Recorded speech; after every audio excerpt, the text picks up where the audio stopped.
know why, but you are watching the Madness Comic Network. Are you mental?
dragon's flight.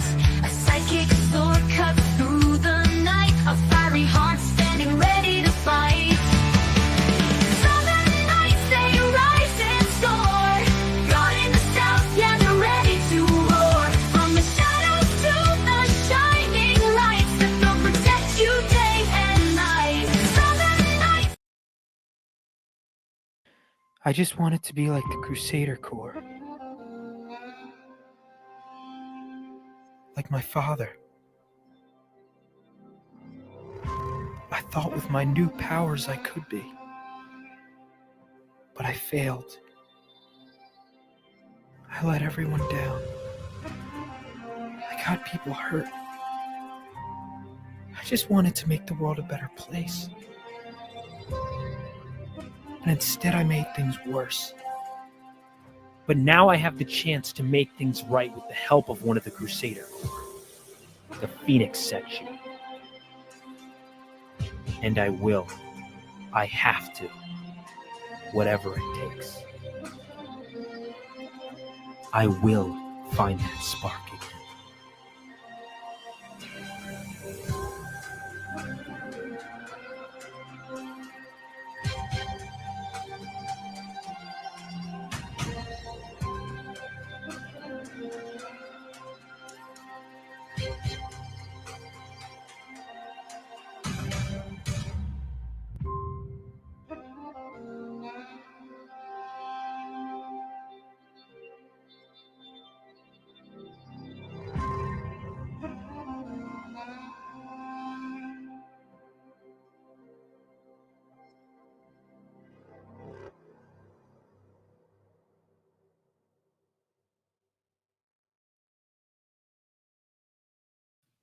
And good evening, everybody. I am RJ Carter, Senior Managing Editor here at CriticalBlast.com, myopic proofreader for Critical Blast Publishing, Chief Envelope Licker for Critical Blast Logistics. And yes, I will help you with your crowdfunding data if you want to do it all on yourself, if you want to print it all on your own, but you just need the data tweaked.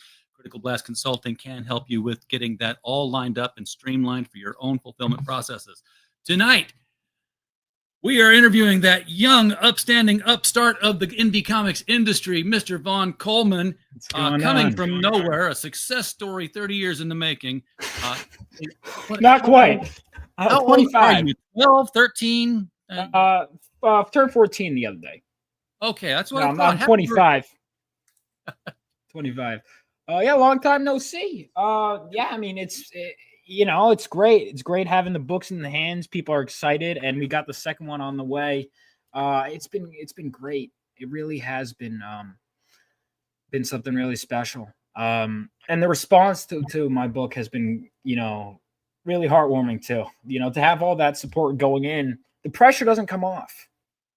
No, no, it does not. And then I have to impress them again and again and again. As I remember, Phenomenova #1 is your first comic.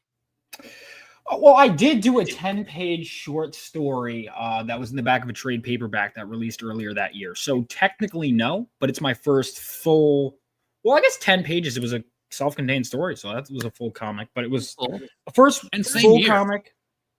Yeah, because I'm like, man, I only got 2 things out. I'm like, I got 2 things out. Yeah, you've done more than a lot of pros have done. I know. And that's why the self-deprecating attitude is, well, I don't want to say self-deprecating, but the high pressure is great. But sometimes you want to go, hold on, I accomplished stuff, You did. And well, now here, if you want to take the other tack to it, I've met you now. We've sat down, we've had pizza and pizza was great. And stacked books. Folks, this guy's so full of energy. If he's not putting out a book every 2 weeks, I don't know what's going on.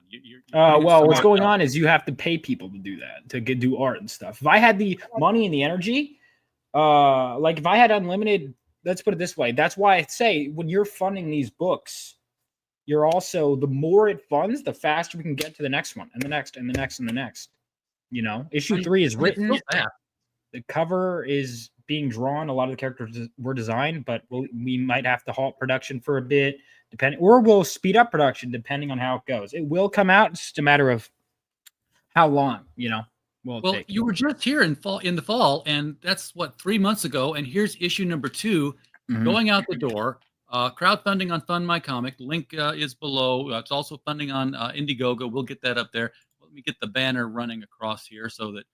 Yeah, well, in fact, we were moving so fast, we ended up slowing down. I'm actually, at first I was annoyed when my artist would take a while with personal life stuff or stuff he was dealing with, or just the art taking longer. But now I'm like okay with it, at least for now, because man, I would have, like, at least he still has some stuff to do. But I remember when I was in Eureka Springs, I was already getting character designs for issue 3, so it was fully inked. Yes. You too. I remember you were showing them to me. They were getting them in text messages, and it was looking great. Yeah. So quick recap.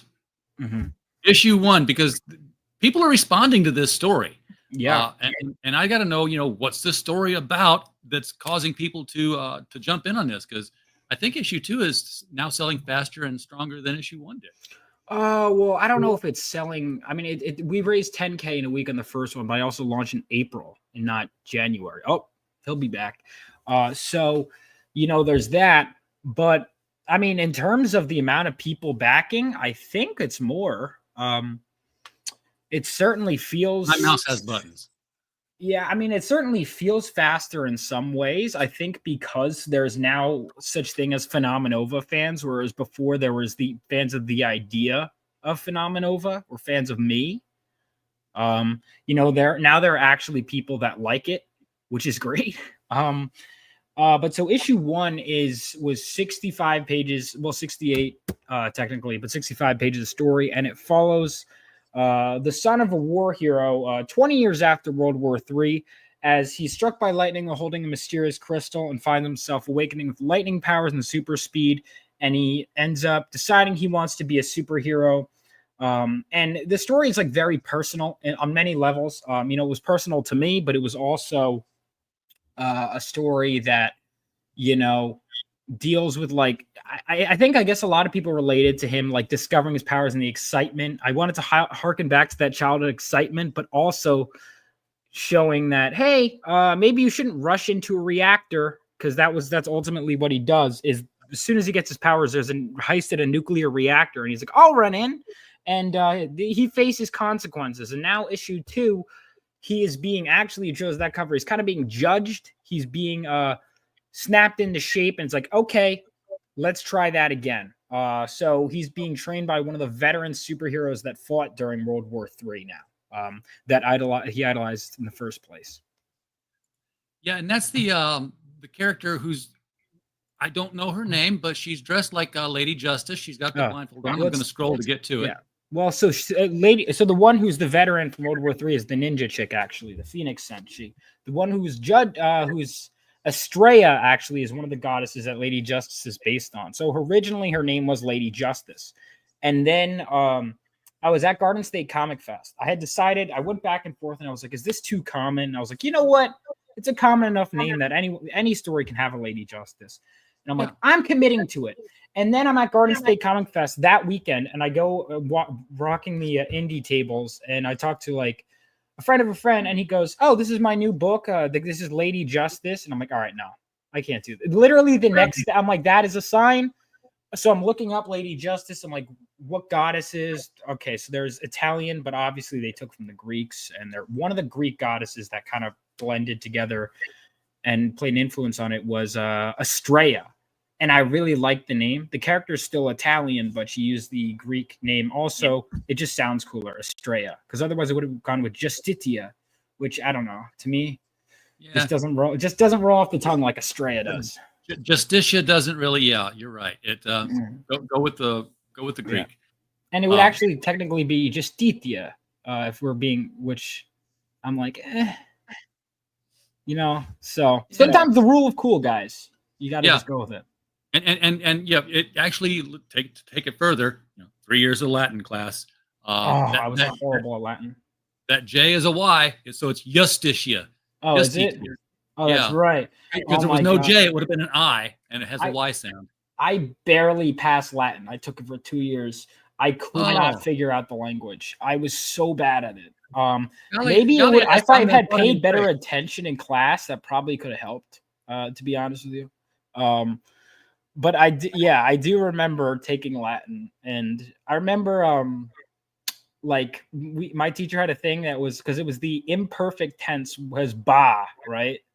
Yes. So we had the were the imperfect sheep was our way of knowing. It was a sheep without a tail, and were is imperfect, and ba because it's anyway.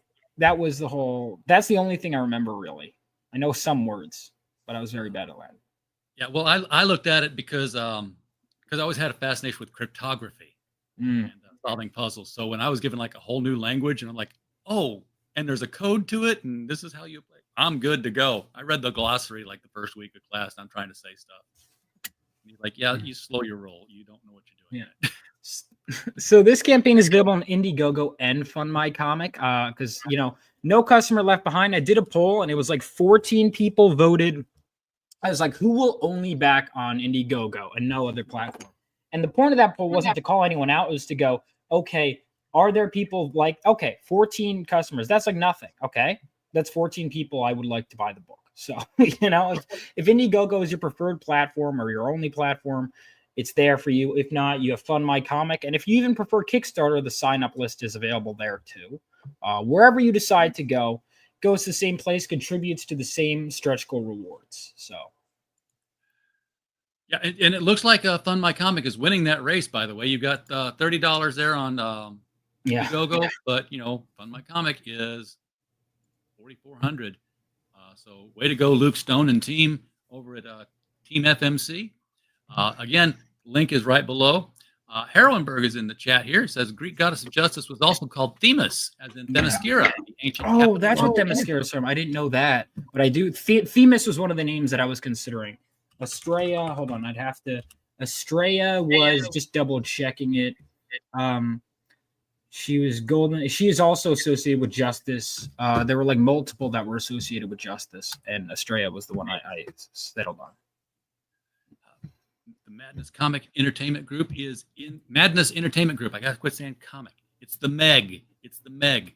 Hello, Pops. Glad you're out there, shaking up the industry and getting the network in place to where more creators like Vaughn have a place to go to let people know about what they're doing. Mm-hmm. So again, your new character, the Galvanite. Yeah, because he's not Phenomenova, folks. That's the name of the book. Team he's going to be joining will be called. So it's name dropped, and Estrella is a member, the first member of Phenomenova we meet, and we're going to meet the rest of the team in issue 3. We're going to see them in action. But here he's training to get ready to join Phenomenova. So we're kind of building up to that. But it is going to be a team book. But we're starting with Galvanite, Miles here. And in issue 2, he gets his training uniform. It's kind of like getting issue 1 of X-Men about the time Kitty Pryde is coming in. Yes, that's get trained and everything. Kitty Pryde was a big source of inspiration, even down to the changing costumes. He has the makeshift costume in issue 1. Now he has the training uniform, kind of like what they did with the New Mutants, and also Kitty Pryde. And then eventually he will earn his own costume, is my plan. But I really want him to earn the right to be a superhero. Now, one of the reasons why I think this book came out faster is because, as you said, the first book was, good 68 pages. It was a hefty book. But now you're shifting down into the regular standard size 22, 24-page comics. Yeah. Well, the next issue, we're already breaking the pattern, but then it's going to revert back to it. But the next issue is going to be like 40-something pages just because we're introducing so many characters, so many villains and heroes. I decided to make that one. So it's like issue 1's triple size, issue 2 is standard, issue 3 is double size, and we're going to go back to 24, 24, 24, basically. So, yeah, that's where we're at with that. You have a ton of characters in here. Mm-hmm. Do you just sit around and think of, like, just make up characters for fun on a Saturday night? They come to me all the time. I was just going through a list of Phenomenova characters. Like Estrella was like the 14th, when she was Lady Justice, like the 14th member of the team I came up with. But then as I was actually plotting out the issues, I was like, no, this character could actually fit here earlier. In fact, she actually fits perfectly and makes the story easier. So even though she was one of the later ones I came up with, she was one of the earliest, the first one I introduced because just plot-wise. But yeah, I mean, I'm coming up with ideas all the time, like all the time. I could write this for so many issues. I have tons of members of the team to introduce, villains, side characters, spin-offs. I mean, I have so much to go to, but that's why I'm really restraining myself. And this is a simple training issue, because I feel like there's a lot of, let's really dive into this one character and introduce some side ones too, some other major players before we go in. Like it's called Down to the Core. We're basically diving down into the core themes of this character and Phenomenova as a story in this issue. We're kind of reinforcing what was said in issue 1 while expanding on the lore, expanding more on his origin as well as the Phoenix Senshi's origin, introducing some new characters, but it's really that doubling down. I kind of pulled from Life Death, how Storm loses her powers and she kind of has to rediscover herself, or Daredevil Born Again, or stories like that, where he really has to kind of look inwards and reflect in order to become the best version of himself, is ultimately what this is all about. Now, of course, the thing that always sells comics is going to be the art. Mm-hmm. And of course. Number 1, you had 5 different covers. Yes. Are you know very well?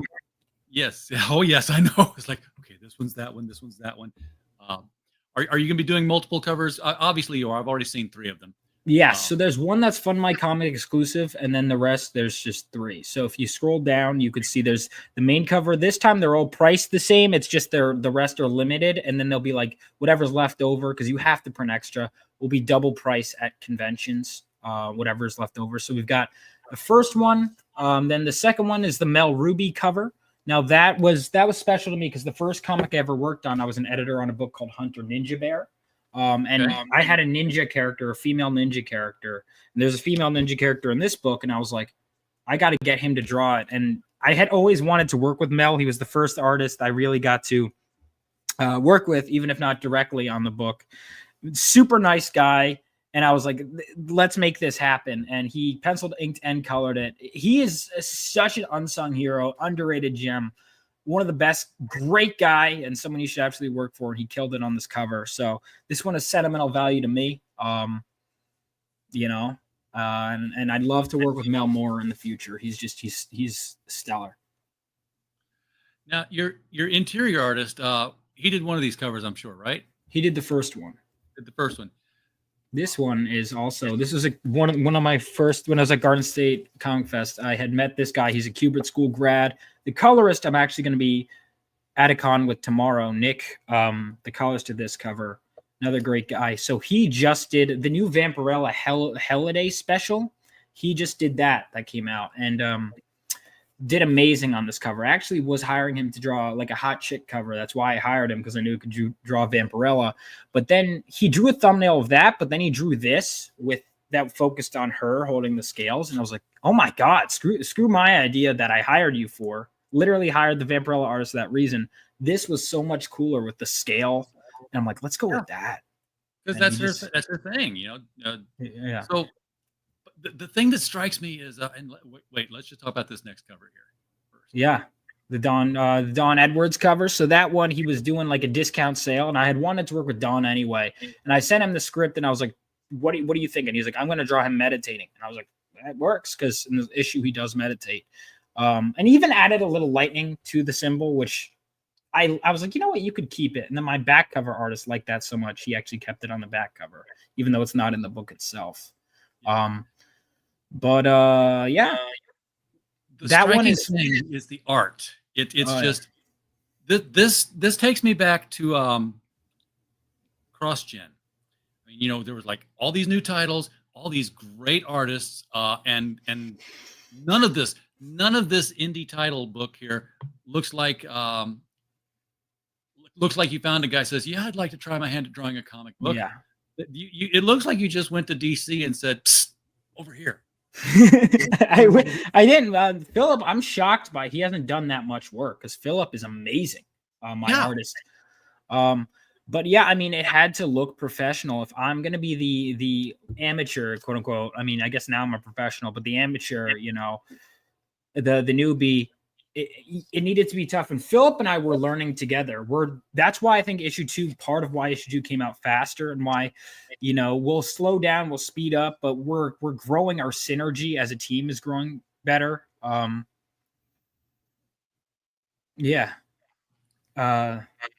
So that's it's great, and it's a different colors for the interiors this time, but he matched the style well enough of issue 1 that. Oh yeah, I couldn't tell.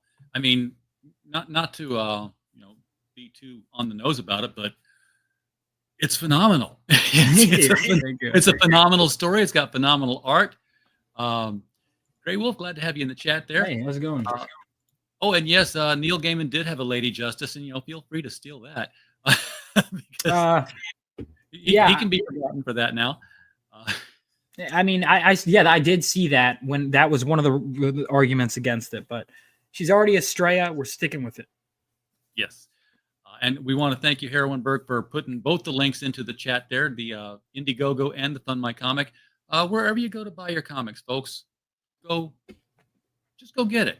Of course, I'm going to be backing it. I backed the last one. Thank you. And I'm glad I did. I'm going to probably be getting all those covers again too, because guys, when you just can't pick. Yeah, well, that's the thing. They all have to be good, and I'm also a stickler for they have to actually also have storytelling, and all of them do. I can't stand, like, the other day there was like a Klaus Janson issue and had J. Scott Campbell cover. It was an homage to a Tim Sale thing, and had this beautiful Poison Ivy drawn in the Tim Sale style on the cover. I pick up the comic. Poison Ivy's not even in the issue. And I'm like, so I went back, and, to their credit, they got me, because I went back and I bought a cover with the Penguin, who was actually in the issue.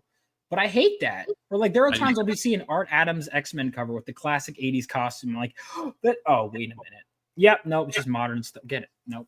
Nope, not tricking me this time. See, I don't do that. I don't do that.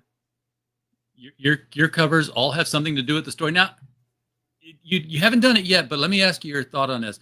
What's your opinion on covers with word balloons? Yeah, I haven't done it yet, but not because I'm against it.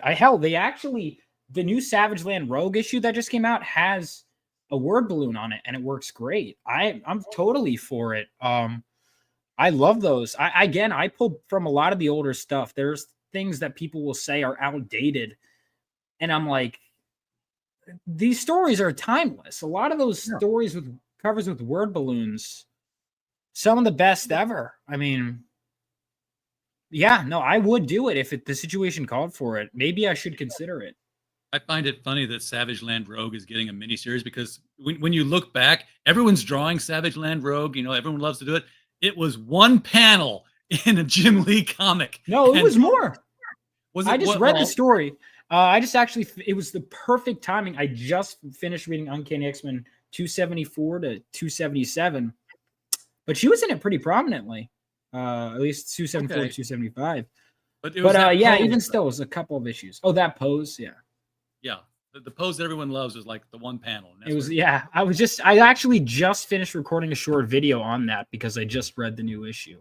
I read it, and then immediately after they had a throwback. So it was like perfect timing that I just read that back to back.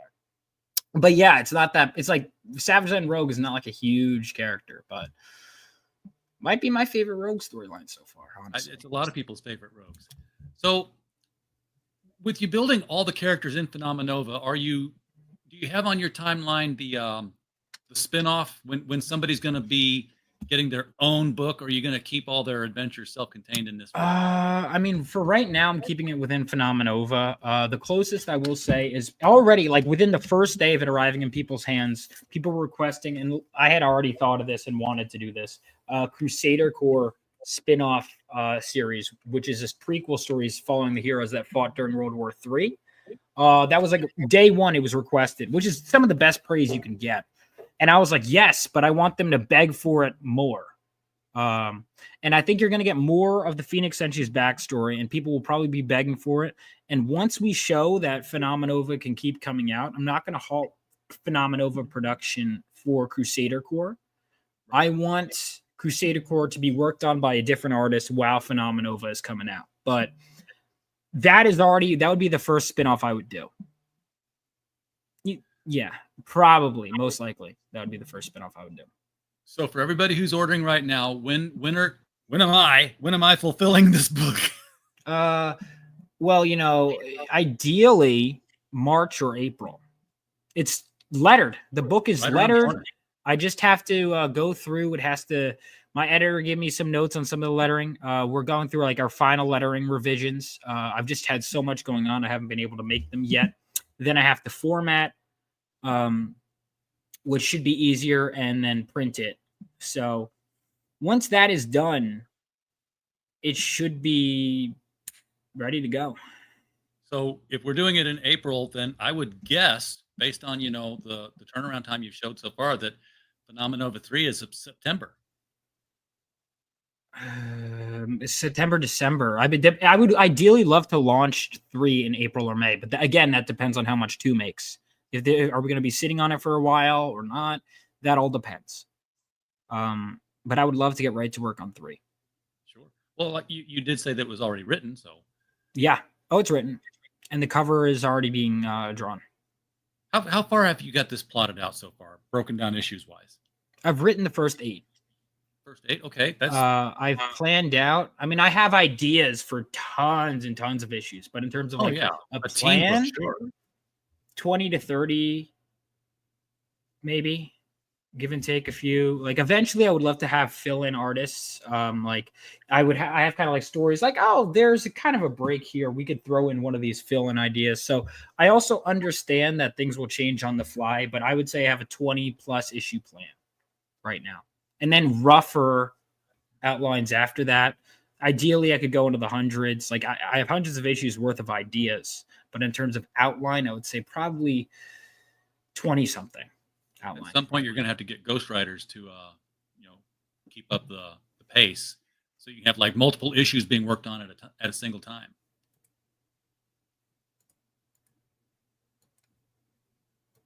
Yeah, no, I mean, I don't think that's gonna work. I like writing too much.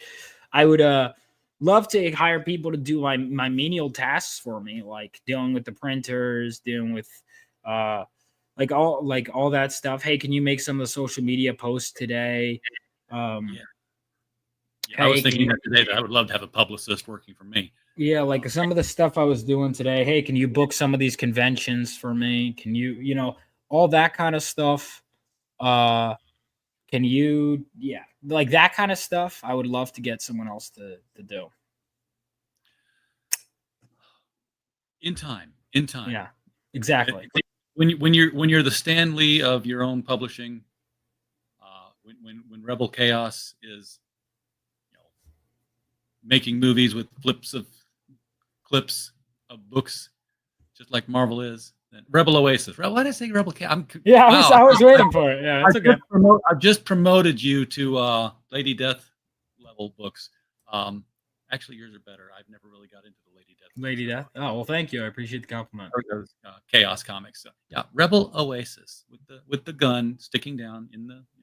Yeah, which is still banned. That logo still banned on Facebook and Instagram, or the website. Oh, Alex, you're being mean.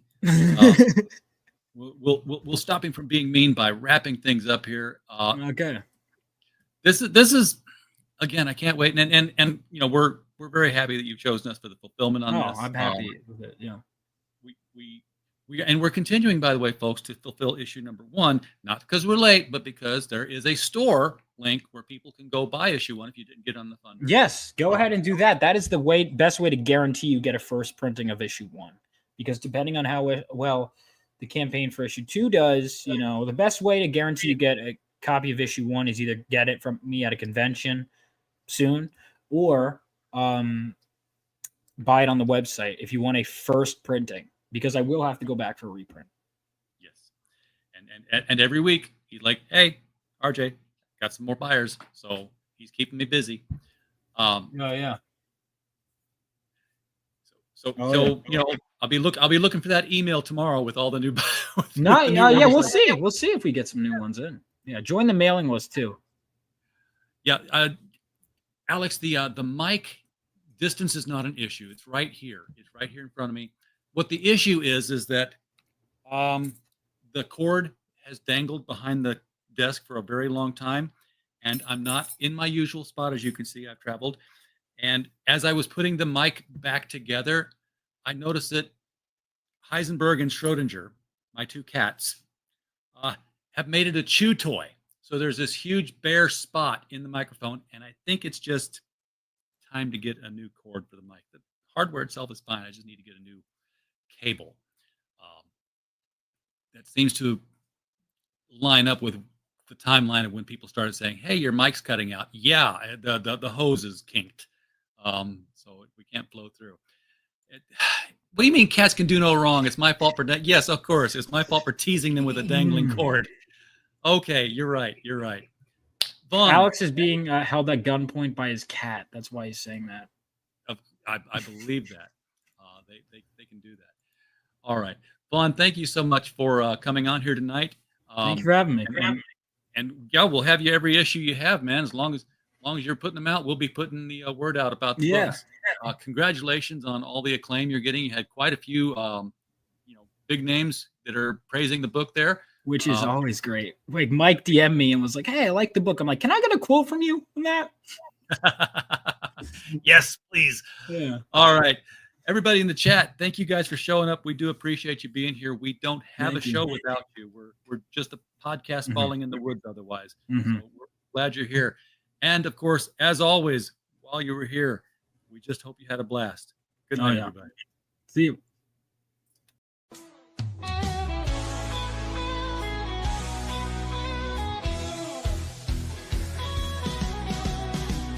on the tube and feel the vibe. Every show you crave right here live. Heroes and villains clash in the night. Madness Comic Network sets it right.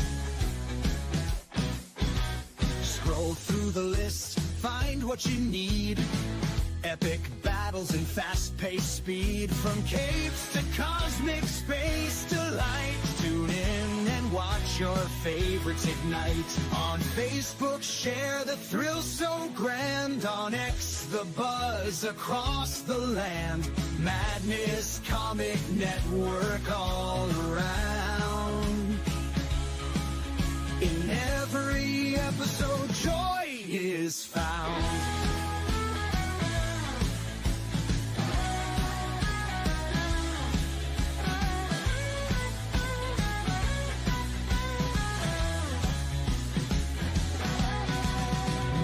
Uploads, they never end. Superheroes and their friends. Catch every twist and every turn. Madness Comic, you will yearn. Stay up to date with every twist. Madness Comic, don't miss a gist. From laughter to tears, every mood. Madness Comic sets the groove. Click that button and subscribe. Catch the wave and ride the tide. Join the fun, join the craze. Madness Comic brightens days. Hey!